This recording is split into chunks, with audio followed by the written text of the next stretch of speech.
ہمارے پیارے نبی کریم صلی اللہ علیہ وآلہ وسلم نے، حدیثیں کافی ساری ہیں، میں صرف ایک سنا رہا ہوں۔ امام مسلم نے رحمہ نے مسلم شریف میں ہماری اما جان اما جی عائشہ صدیقہ رضی اللہ عنہا سے یہ روایت نقل کی۔ آپ کو پسند تھا، آپ صلی اللہ علیہ وسلم کو پسند تھا کہ ایسا مینڈا آپ کی بارگاہ میں حاضر کیا جائے جو سینگ والا ہو،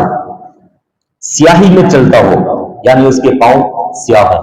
پاؤں کا جو نیچے والے کھڑ ہیں وہ اس کے سیاہ ہوں، اور سیاہی ہی میں بیٹھتا ہو۔ اس کا مطلب اس کا جو پیٹ ہے، پیٹ والا حصہ، یہ بھی سیاہ رنگ کا ہو، اور سیاہی ہی میں دیکھتا ہو، مطلب کہ اس کی جو آنکھیں ہیں، یہ والا حصہ آنکھوں کے آس پاس والا، یہ بھی سارا سیاہ رنگ کا ہو۔ جانور کافی سارے موجود تھے نا اس دن، تو ان میں سے آپ صلی اللہ علیہ وآلہ وسلم نے یہ والا جو جانور تھا، اس رنگ والا،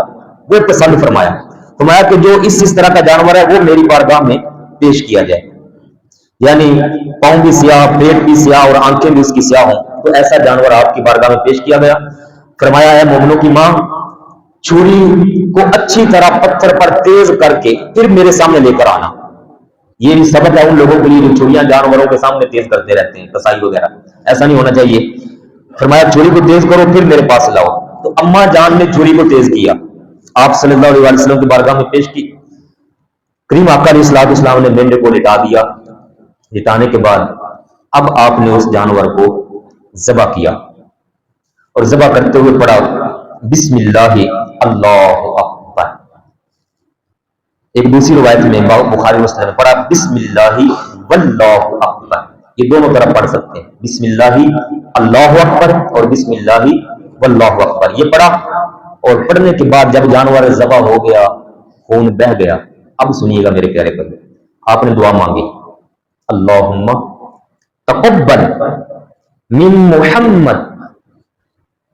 وآل محمد ومن امت محمد۔ اور فرمائیے گا، دعا مانگی مولا میری طرف سے قبول کر لے، میری آل کی طرف سے قبول کر لے، اور میری امت کی طرف سے بھی قبول فرما لے، امت کی طرف سے قبول فرما لے۔ اس سے فقہا نے ایک مسئلہ نکالا محدثین نے، کہ وہ امتی جو اس وقت موجود تھے، قربانی نہیں دے سکتے تھے، ان کو بھی آپ صلی اللہ علیہ وآلہ وسلم نے اپنی قربانی میں شامل فرما لیا، اور وہ امتی جو اس وقت پیدا بھی نہیں ہوئے تھے، قیامت تک آنے والے ہیں، فرمایا من امت محمد، موجود کا ذکر نہیں کیا جو موجود ہے، فرمایا میرا جو امتی بعد میں آئے کلمہ شریف پڑھے میرے امتیوں میں شامل ہو جائے۔ فرمایا مولا یہ والی قربانی میرے اس امتی کی طرف سے بھی قبول فرما لینا۔ تو ہم کتنے خوش نصیب ہیں کہ آقا پاک صلی اللہ علیہ وآلہ وسلم نے غریبوں کو، ہمیں ہمارے بندوں کو اس وقت سے شامل فرمایا ہوا ہے کہ میرا امتی کوئی جیسا بھی ہو، مولا اس کی طرف سے قربانی قبول فرمانا۔ اس سے پھر مسئلہ نکالا کہ ایسا امتی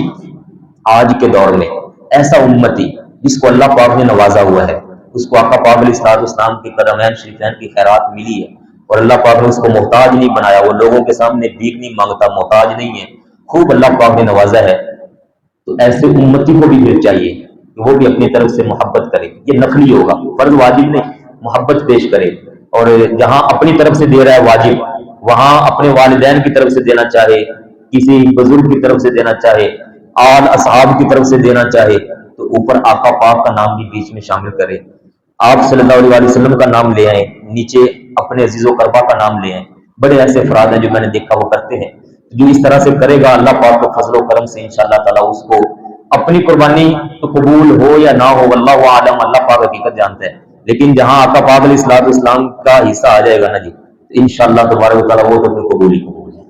یہ ایک اچھا عمل ہے ایسے افراد کے لیے جن کو اللہ پاک نے نوازا ہے، محبت کرے، انشاءاللہ اللہ پاک بے بہا رحمت عطا فرمائے گا۔